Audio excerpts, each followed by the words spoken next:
Ikaw, ano ang favorite comfort food mo? Ako ito, sopas. Maraming version ng pagluluto nito, pero ito ang aking paraan. Sana magustuhan mo. Tara, luto tayo. Request to ni Gia, kaya naman talagang napaluto ako. Matagal-tagal na rin na hindi ako nakakaluto nito at talaga namang takam na rin ako.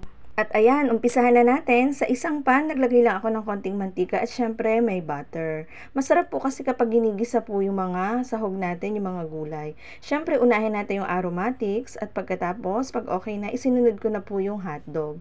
Chicken hotdog po yung inilagay ko dito, igisa lamang po ng konti at pagkatapos inilagay ko na rin po yung manok na hinimay ko. Then, tinimplahan ko na rin po ng patis at ng mga pampalasa katulad po ng paminta.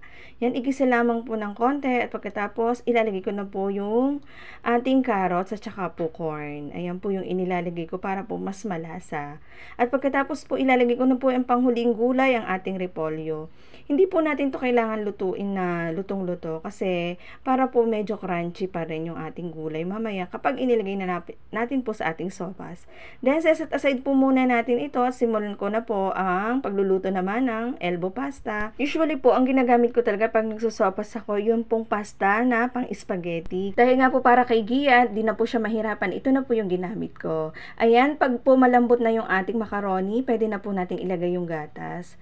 Make sure lang po na lutuin natin yung gatas ng lutong-luto at pagkatapos timplahan na po natin. Bali, ang ginamit ko po dito is patis. Naglagay na rin po ako ng paminta at isinunod ko na rin po yung nilagang itlog para po lumasa.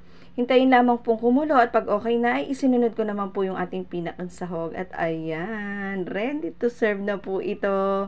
Sobrang sarap po nito at talaga naman yung mga anak ko ay kanina pa po excited dito. Sana nagustuhan nyo po itong aking easy chicken sopas. Try nyo din po at perfect po ito ngayong malamig na panahon. Salamat sa panonood.